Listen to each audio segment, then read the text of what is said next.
Et pour elle aussi, tout est possible. Miss Tahiti 2019 et deuxième dauphine de Miss France 2020, Matahari Bousquet est avec nous ce soir. Bonsoir Matahari. Bonsoir. Merci d'avoir accepté notre invitation. Vous rentrez tout juste de métropole. Alors tout d'abord, bravo pour votre beau parcours, pour cette écharpe que vous portez ce soir. Qu'est-ce que vous ressentez le soir de l'élection au moment où justement on vous met cette écharpe?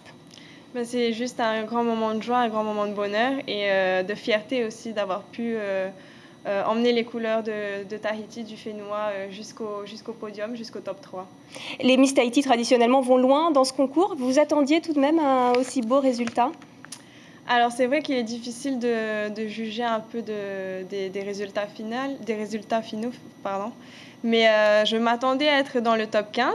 Parce que c'est vrai que Tahiti, en général, accède souvent à cette place.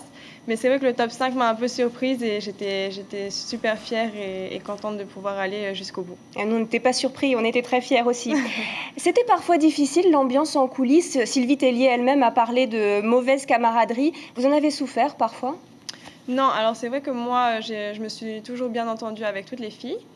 C'est vrai qu'il y a eu quelques accrochages entre certaines, mais ça n'a pas rendu l'ambiance totalement exécrable ou difficile. Je pense que c'est juste qu'il y avait des moments un peu plus difficiles que d'autres. 30 jeunes femmes qui cohabitent 24 heures sur 24, 7 jours sur 7 pendant un mois, d'âges différents, de mentalités différentes. C'était compliqué parfois, mais l'ambiance était bon enfant quand même. Alors vous avez fait un discours très émouvant le soir de l'élection lorsque vous avez expliqué que vous avez dépassé vos limites cette année, vous qui êtes plutôt réservée. Est-ce que l'aventure Miss Tahiti et Miss France vous offre maintenant peut-être une nouvelle perspective sur la vie?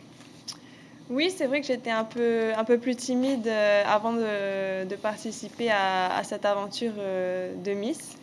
Et je dois dire que ça m'a révélé pas mal de choses sur moi-même. En général, je me suis trouvé une force mentale, par exemple, à Miss France que je ne pensais pas avoir.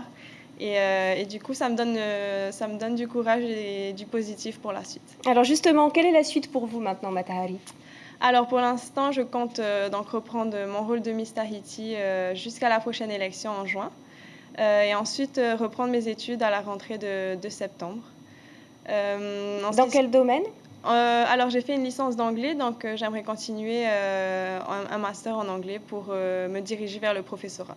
Alors que peut-on vous souhaiter pour 2020? Et puis vous, quels sont vos vœux peut-être pour la Polynésie en 2020?